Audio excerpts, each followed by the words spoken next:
नमस्कार दोस्तों, कैसे हैं आप सब। आशा करता हूँ अच्छे होंगे। मेरा नाम है सनोज कुमार। उमंग स्टडी में आप सभी का स्वागत है। जी हाँ फ्रेंड्स, इस वीडियो में बात करने वाला है रेलवे न्यू वैकेंसी के बारे में। तो क्या है जानकारी, सारी जानकारी आपको डिटेल में मालूम चल जाएगी। उससे पहले यदि अगर अभी तक आपने उमंग स्टडी यूट्यूब चैनल को सब्सक्राइब नहीं किया है तो सब्सक्राइब करके बेल आइकन को जरूर दबा दीजिएगा रेलवे भर्ती की हर पल की अपडेट के लिए।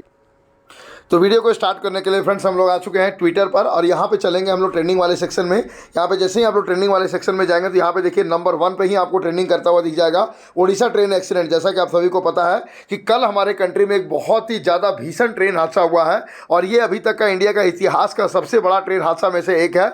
सबसे पहले तो पूरा उमंग स्टडी परिवार की तरफ से जिनके भी परिवार वालों ने अपनों को खोया है उनके साथ उमंग स्टडी की पूरी संवेदनाएं हैं और हम लोग उनकी आत्मा को शांति के लिए ईश्वर से प्रार्थना करते हैं। साथ ही ईश्वर से प्रार्थना करते हैं कि उनके परिवार वालों को इस मुश्किल की घड़ी में हिम्मत दें ताकि वो इस मुश्किल की घड़ी में अपने आप में हिम्मत रख सकें। देखिए फ्रेंड्स, इतना भीषण ट्रेन हादसा होने के बाद सबके मन में जो सबसे बड़ा सवाल आ रहा है कि आखिर ये ट्रेन एक्सीडेंट हो कैसा गया। तो अलग अलग लोग अलग अलग कारण मतलब कि अंदाज़ा लगाने का प्रयास कर रहे हैं। इसी बीच में बहुत से लोग एक ये कारण तक पहुँच रहे हैं कि आखिर पिछले 4 वर्षों से जो रेलवे में नई भर्ती नहीं आई है, कहीं ये एक बड़ा कारण तो नहीं रहा रेलवे में एक्सीडेंट होने का। आप देखे होंगे पिछले 6 महीने से लगातार हम लोग प्रयास कर रहे हैं कि रेलवे में जो पिछले 4 वर्षों से कोई नई भर्ती नहीं आई है उस नई भर्ती को जारी करवाने को लेकर के हम लोग प्रयासरत हैं। लेकिन हम लोगों को अभी तक किसी का भी कोई साथ नहीं मिल रहा था। लेकिन जैसे ही एक बहुत बड़े स्तर की घटना हुई है, सब लोगों का ध्यान रेलवे की भर्ती के ऊपर भी चला गया है। और आप ट्विटर खोल के देखिए, फेसबुक खोल के देखिए या फिर इंस्टाग्राम खोल के देखिए, हर जगह आपको जैसे कि रेलवे में भर्ती की चर्चा होती हुई दिख जाएगी। जैसे मैं आपको यहाँ पे एक ट्वीट दिखाना चाहूँगा जो कि दिलीप मंडल जी के द्वारा ट्वीट किया गया है। यहाँ पे इनका वेरीफाइड का ब्लू टिक भी है। रीट्वीट करके रेल मंत्री और प्रधानमंत्री तक पहुँचाए, रेलवे में लाखों पद खाली हैं। रेलवे को यह बताना चाहिए कि उनमें से कितने पद सुरक्षा से संबंधित है।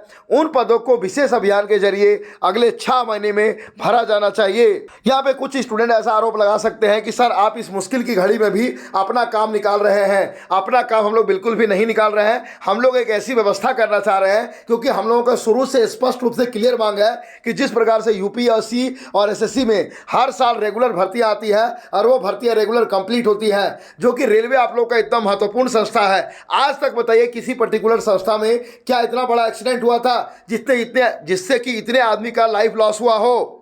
आप कहोगे बिल्कुल भी नहीं। तो आखिर उसकी जो भर्ती प्रक्रिया है वो इतनी ज़्यादा लचर क्यों है कि एक भर्ती आती है तो उसको कंप्लीट करने में 5 साल लगता है, 5 साल कोई भर्ती ही नहीं आती है। जो भारत देश का इतना महत्वपूर्ण संस्था है, आखिर उसकी भर्ती प्रक्रिया रेगुलर क्यों ना हो यूपीएससी और एसएससी के जैसा। तो हम लोग आपदा में अवसर बिल्कुल भी नहीं ढूंढ रहे हैं, बल्कि हम लोग एक ऐसी व्यवस्था कर रहे हैं ताकि भविष्य में ऐसी कोई रेल दुर्घटना ही ना हो। या भविष्य में ऐसी कोई रेल दुर्घटना भगवान न करे कभी ऐसे हो भी तो कम से कम ये टॉपिक लोगों के जहन में ना आए कि रेलवे में जो वैकेंसीज थी उसको टाइम पे फिलअप नहीं किया गया। कहीं ना कहीं कर्मचारियों पर जो एक्स्ट्रा दबाव होता है, कहीं वो कारण तो नहीं बना एक्सीडेंट होने का।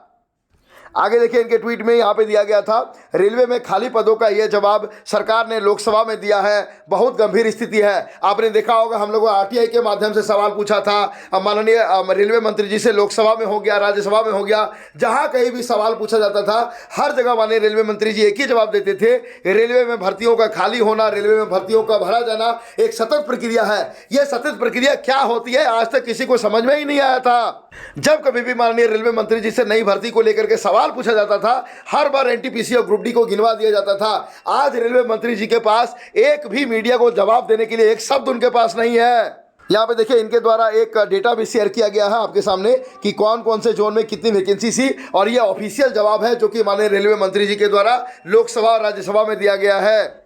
इस सभी जोन्स के डेटा को जब ऐड करेंगे तो आपके सामने जो डेटा निकल के आएगा वो लगभग आएगा 3,12,491।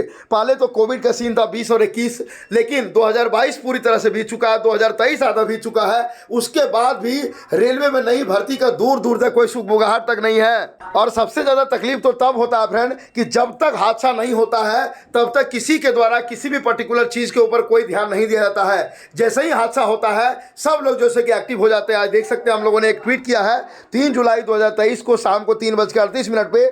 बहुत ही ज़्यादा अफसोस की बात है कि हादसे के बाद ही पक्ष विपक्ष तथा मीडिया बंधुओं को रेलवे में रिक्त पड़े पदों की याद आती है।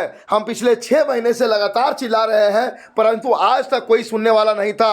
हमने राष्ट्रव्यापी ट्विटर आंदोलन भी किया, परंतु किसी का कोई समर्थन नहीं मिला। तो हमने आपको पहले भी बताया था फ्रेंड कि हम लोग हिम्मत हारने वालों में से बिल्कुल भी नहीं है, क्योंकि हम लोगों का एक स्पष्ट और क्लियर प्रिंसिपल है कि काम को शुरू करना को काम करना नहीं कहते हैं, काम को करते रहना को काम करना नहीं कहते हैं, काम को खत्म करना को काम करना कहते हैं। जब तक हम लोग रेलवे में नई वैकेंसी लेकर के नहीं आ जाते हैं, जब तक रेलवे को यूपीएससी और एसएससी के जैसा हर साल वैकेंसी देने वाला और वैकेंसी को समय पर कंप्लीट करवाने वाला कैलेंडर के साथ नहीं बना देते हैं, तब तक हम लोग रुकने वाले बिल्कुल भी नहीं है। कहता है फ्रेंड, जब लोहा गर्म हो तो उस पर वार करने का बेहतर समय होता है। अभी आप लोगों का रेलवे में नई भर्ती का जो मुद्दा है वो बहुत ही ज़्यादा जोरदार गरमाया हुआ है। इसलिए आप सभी स्टूडेंट से रिक्वेस्ट होगा कि ज़्यादा से ज़्यादा संख्या में जो कोई भी रेलवे में नई भर्ती की बात कर रहा है उसके ट्वीट्स को आप लोग रीट्वीट करिए, ताकि वो बात आप लोगों का माननीय रेलवे मंत्री जी तक और माननीय प्रधानमंत्री जी तक पहुँचे और वो लोग जल्द से जल्द रेलवे में नई वैकेंसी अनाउंस करें।